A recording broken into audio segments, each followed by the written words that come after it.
Semente de Deus na palavra, por isso eu semeando.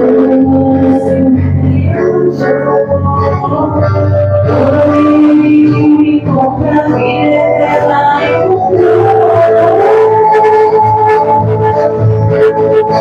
Aleluia, aleluia, aleluia, aleluia, aleluia, aleluia, aleluia, aleluia.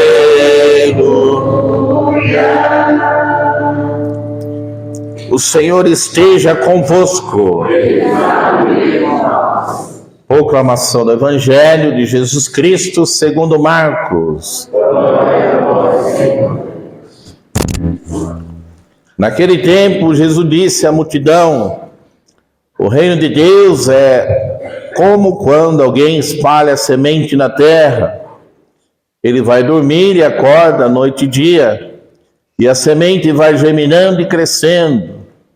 Mas ele não sabe como isso acontece. A terra por si mesma produz o fruto. Primeiro aparecem as folhas, depois vem a espiga, e por fim os grãos que enchem a espiga. Quando as espigas estão maduras, o homem mete logo a foice, porque o tempo da colheita chegou. E Jesus continuou: com que mais poderemos comparar o reino de Deus? Que parábola usaremos para representá-lo? O reino de Deus é como um grão de mostarda, que ao ser semeado na terra, é a menor de todas as sementes da terra. Quando é semeado, cresce, se torna maior do que todas as hortaliças, estende ramos tão grandes que os pássaros do céu podem abrigar-se à sua sombra. Jesus anunciava a palavra, usando muitas parábolas como estas, conforme eles podiam compreender, e só lhes falava por meio de parábolas.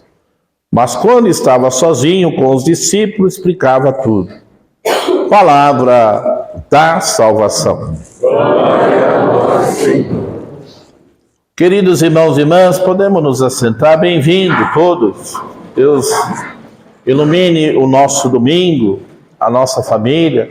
Estamos aqui, 11º domingo do tempo comum, e nesse agradecimento queremos que Deus fale conosco, seja por parábolas ou da maneira que Ele quer, com o seu Espírito, para que nós entendamos a importância de estarmos na missa. A gente vem para ouvir o que Deus quer.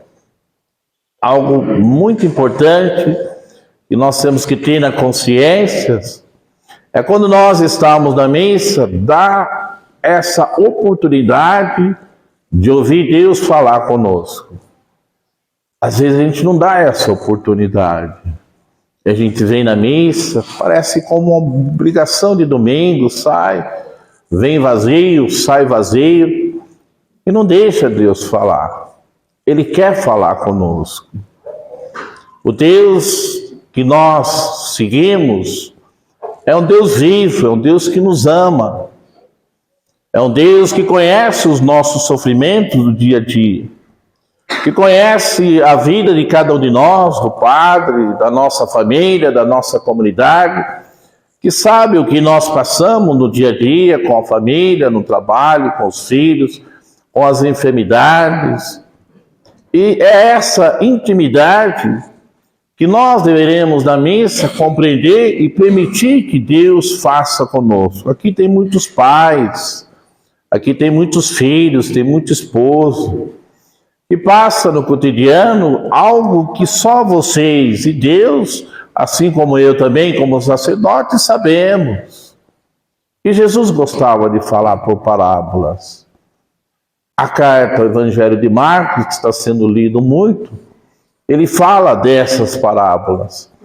Os discípulos não entendiam, eles não tinham muita compreensão, queridos irmãos, da Escritura. Porque as palavras de Jesus eram direcionadas a quem precisava ouvir. E quem eram essas pessoas? Eram doutores da lei que tinham conhecimento teórico, mas não tinha prática. Era aqueles escribas, aqueles fariseus. Os fariseus, eles tinham, na sua maioria, um conhecimento bíblico fora de série. Os apóstolos não. Nada contra, mas eles não tinham. Nesse quesito, eles eram ignorantes, pescadores, que viviam ali no meio da pesca, que não viviam no tempo. E por isso, na parábola, Jesus depois tinha que explicar a eles sozinhos. Mas muitas vezes nós católicos também, Jesus tem que explicar para nós. Porque muitos vêm na missa, mas não é que não compreende, não quer compreender o que Deus quer falar conosco. A não ser quando Deus fala algo que é bom. Mas quando Ele nos corrige, ninguém gosta de ser corrigido. Quando nós erramos, quando nós falhamos como padre, como esposo, como filhos, como esposa. Por isso é importante ouvir. E nas parábolas, Jesus deixava claro o reino de Deus. O que é o reino de Deus? É tudo isso que acontece. E a comparação de Jesus é uma semente. Quem pode explicar, a não ser mesmo aqueles estudiosos que estudam aí a botânica, que estudam aí a profundidade da terra? Uma semente cair na terra, você coloca, o semeador não consegue, ele só sabe, como agricultor, colocar a semente. Ora, depois de 2, 3 dias, ele vê aquele fruto, aquela plantinha começar a crescer. Isso é natureza. Nós não conseguimos explicar os valores da vida. Você tem a criança no ventre, 2 semanas, 1 mês, 2 meses, daqui a pouco você está dando o parto, daqui a pouco você traz aqui na igreja, daqui a pouco ela já está correndo, você está batizando, daqui a pouco ela já está aí fazendo a primeira Eucaristia, estudando, casando. E é a vida, é o ciclo, é a natureza de Deus. Por isso nós deveremos, queridos irmãos, viver cada momento que Deus nos concede da vida. E o reino de Deus é isso. Começou com 12 apóstolos. E Jesus explicando para ele a parábola do semeador. Olha hoje como é que é a igreja, que inicia com 12 apóstolos, e hoje aí, quantos milhões de cristãos, depois de mais de 2.000 anos, fora os que foram já martirizados, mortos, perseguidos. Quem que explica? Jesus chamando ali 12, um a um pelo nome, não tinham nenhuma consciência do que estavam fazendo. Vem, segue-me. Pedro se joga no meio de Jesus. Senhor, eu sou um pecador.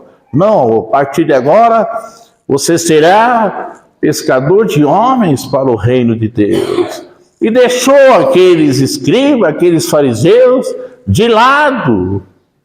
Não quis contar com a inteligência e a sabedoria deles. É um mistério de Deus. A nossa igreja é um mistério de Deus. O reino de Deus é um grande mistério, onde nós fazemos parte. Mesmo assim, muitas vezes nós não damos valor. Não damos valor para a missa. Eu vejo gente chegar às 8h15, 8h20, 8h30. A missa é importante.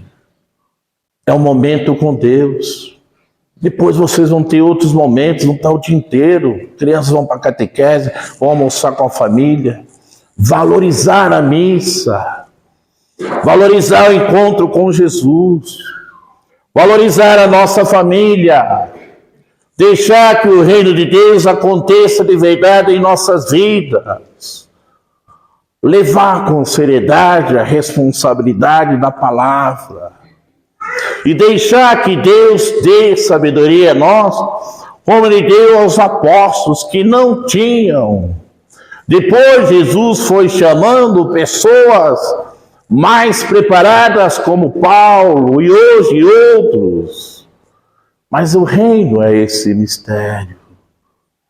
E nós somos semeadores. A semente continua no nosso coração. Nós vivemos da palavra. Nós vivemos da Eucaristia. Nós vivemos da sabedoria de Deus. Eu sei que vocês têm outros estudos, profissões, mas isso não levará a vocês à eternidade. O que levará é a palavra de Deus. E depois Jesus, ele compara, queridos irmãos, o reino de Deus com uma semente de fermento. Com uma semente de mostarda, uma semente de mostarda pequena. A semente de mostarda mal cabe nas nossas mãos. Olha o mistério de Deus. Deus não gosta das coisas grandes, grandiosas, fabulosas, palácios. Jesus não nasceu num palácio. Para ser de Deus tem que dar isso, vai ter uma grande moradia, se der isso para o pastor, se der um carro. Não, as coisas de Deus são simples. Na luta, olha aí, a dificuldade que estamos tendo para poder limpar aqui, para poder, a luta que o pessoal está fazendo para conseguir algo, para melhorar a nossa igreja. As coisas de Deus é sim difícil. Começa no pequeno, não começa nas coisas grandes. Aqui na primeira leitura de Ezequiel diz que Deus tirará um galho da copa de cedro. Cedro é a árvore mais linda que tinha no Antigo Testamento. Dava de quase 4 metros. Mas ela não nascia já com 4 metros. Era uma pequena semente e ia crescendo. E era a mais rica e mais cara. E mesmo que ela secasse, o profeta diz que Deus pegaria ali um galho seco e faria a outra. Ele pode fazer isso conosco a hora que Ele quiser. Deus pode pegar um assassino, um criminoso, e mudar a vida dele a hora que Ele quiser. E muitas vezes tem gente que vive de aparência, que aparece aparentemente ser uma boa pessoa, e no fim não é uma boa pessoa. Vive de aparência, é um mau marido, é falho, é desonesto, é adúltero, é maldoso, mas vem na igreja por aparência. Só que São Paulo diz, na segunda leitura, não é eu que estou dizendo, o que mora no nosso corpo não significa nada, está aqui. Pois caminhamos na fé e não na visão clara, na aparência. A nossa confiança está em Deus. Depois ele diz assim, o que nós vamos apresentar para Jesus? Nós vamos receber a devida recompensa quando chegarmos no tribunal, perante o tribunal de Cristo. O que eu vou apresentar para Jesus? A minha falsidade de cristão? Ou a minha mudança de conversão? As coisas de Deus, na pequenez, ela se torna grande. Não queremos ser grandes sendo pequenos. Por isso, queridos irmãos, vamos levar a palavra de Deus afinco, com responsabilidade, com alegria sim, com amor sim, mas com responsabilidade nos nossos atos. Que Deus nos ajude a viver esse reino de Deus, aonde quer que nós estejamos, ajudando as pessoas a crescerem na fé, que nós também possamos crescer na fé, sermos bons testemunhas na missão que Deus nos confiou, apesar da nossa fragilidade. Aí se entra a nossa fragilidade, que são humanas, que são nossas, e os apóstolos tiveram, e tiveram muito. Vocês viram Pedro, negou Jesus, mas por ignorância, não porque ele amava Jesus, ele amava muito, a ponto que chorou. Nós também temos a nossa, da carne, a nossa luta, Mas nada pode nos tirar da graça de Deus. Nada pode permitir que nós afastamos da sua palavra. Ouvir no coração de Deus o que Ele tem para nós. E crescemos enquanto irmãos, enquanto comunidade. Crescer não no tamanho, mas crescer na fé, no amor, no respeito e crescer também enquanto irmãos. Amar a missa, estar sempre preparado para que o reino de Deus aconteça. É um grande mistério, mas Deus sabe a fé de cada um de nós. Louvado seja nosso Senhor Jesus Cristo. Convido vocês a ficarem em pé. Creio em Deus Pai Todo-Poderoso, Criador do céu e da terra, e em Jesus Cristo, que foi concebido pelo poder do Espírito Santo, nasceu da Virgem Maria, foi crucificado, morto e sepultado, desceu à mansão dos mortos, ressuscitou ao terceiro dia, subiu aos céus, está sentado à direita de Deus Pai Todo-Poderoso, donde há de vir a julgar os vivos e os mortos. Na Santa Igreja Católica, na comunhão dos santos, na remissão dos pecados, na ressurreição da carne, na vida eterna.